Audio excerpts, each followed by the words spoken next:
இந்த வீடியோ எதை பற்றி நம்ம பேசுகிறோம் அப்படின்னா, நமது மகர ராசி நேயர்களுக்கு எதிர்வரும் குரு பெயர்ச்சி பலன்கள் எப்படி இருக்குது அப்படிங்கிறத ஒரு சிறப்பு கண்ணோட்டமாக பார்ப்போம். இங்கே இதுவரைக்கும் 5ஆம் இடம் அப்படின்னு சொல்லக்கூடிய இடத்துல குரு இருந்தார். மகர ராசிக்கு பஞ்சமஸ்தானத்தில் இருந்த குரு நல்லபடியான ராசியை பார்த்துருக்கார். ராசியை பார்த்து 9ஆம் இடத்தை பார்த்துருக்கார்.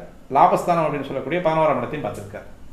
அப்போ நல்லபடியான 5ஆம் இடம் அப்படின்னு சொல்லக்கூடியது கொஞ்சம் கடுமையை தரக்கூடியது. பிள்ளைகளால் வம்பு வழக்கு, அவங்களால ஏதோ ஒரு ரிஸ்க் எடுத்து நம்ம அவங்களுக்கு ஏதோ ஒரு பிரச்சனைக்கு நம்ம போகிறது, இல்லை அவங்க ஏதோ ஒரு ரிஸ்கில் மாட்டிக்கிறது அப்படிங்கிற மாதிரியான தனித்த குருவாக இருந்திருந்தார். நல்லா புரிஞ்சுக்கணும், தனித்த குருவாக கோச்சாரத்தில் 5இல் செல்லக்கூடிய குரு தனிச்சு இருக்கக்கூடாது. அந்த இடத்துல கொஞ்சம் சிரமங்களையும் சீர்கேடுகளையும் தரக்கூடியவன் குரு. முதல்ல 8, 6, 12 இருந்தால் தான் சிரமங்களை தருவானா, 5இல் இருந்தாலும் அந்த சிரமத்தை தருவான். தனித்த குருவாக இருக்கக்கூடாது. ஏன்னா காரகத்துவ கிரகம் கெடுக்கும். அப்போ அந்த நேரத்தில் நம்ம குழந்தைங்க டீனேஜில் இருக்கிறவங்களுக்கு கொஞ்சம் தாறுமாறான பழக்க வழக்கங்களை கொடுக்கக்கூடிய ஒரு குணம் உள்ளவன் குரு. அதனால் 5ஆம் இடத்துல இருக்கும்போது அது மட்டும்தான் மைனஸ். மற்றபடி எல்லாமே நல்லா இருக்கும்.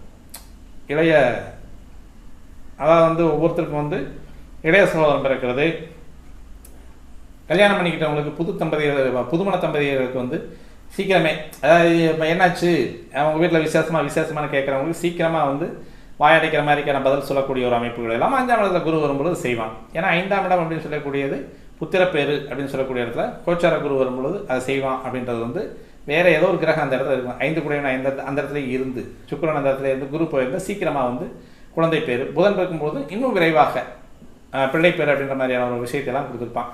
அவனுடைய பார்வை அப்படின்னு சொல்லக்கூடிய 9ஆம் பார்வை உங்களுடைய ராசியை பார்த்துருக்கும். 5ஆம் பார்வை அப்படின்றது ராசிக்கு 9ஆம் இடத்தை பார்த்துருக்கோம். 7ஆம் பார்வை 11ஆம் இடத்தை பார்க்குறதும், 9ஆம் பார்வை உங்களுடைய ராசியை பார்க்குறதும் நல்ல ஒரு நிலைமை தான். நல்ல ஒரு சந்தோஷமான வாழ்க்கை, நல்ல ஒரு மேம்பட்ட வாழ்க்கை, தெளிவான ஒரு படிப்பில் கவனம் செலுத்தக்கூடிய ஒரு அமைப்பு, பொருளாதாரத்தில் 10 காசு மிச்சமாகணும் அப்படின்னு சொல்லக்கூடிய அமைப்பில் பொருளாதாரத்தில் மிச்சம் பண்ணக்கூடிய ஒரு அமைப்பு. நிறைய தடவை அவங்க நிறைய பாடுபட்டு இருப்பாங்க, நேரத்துக்கு மேலேயும் பாடுபடுவாங்க, 2 ஷிஃப்ட்டு பார்ப்பான். ஆனால் அவனுக்கு கையில் மிச்சம் இருக்காது. 5ஆம் இடத்துக்கு குரு போகும்போது கையில் மிச்சம் வரும். ஏன்னா இவன் தானே பணம், அந்த பணத்தை கொடுக்கக்கூடியவன். அதாவது பணத்தை சம்பாதிச்சு கொடுக்கக்கூடியவன் சுக்கிரன், சம்பாதிக்கிறவன் அப்படின்னு உழைப்பு கொடுக்கக்கூடியவன் சனி. உழைப்பை கொடுத்த சனி அந்த உழைப்பின் மூலமாக வரக்கூடிய வருமானத்தை பெறுபவன் சுக்கிரன், அதை பாதுகாக்கக்கூடியவன் குரு. அவன் தான் பெட்டவன்.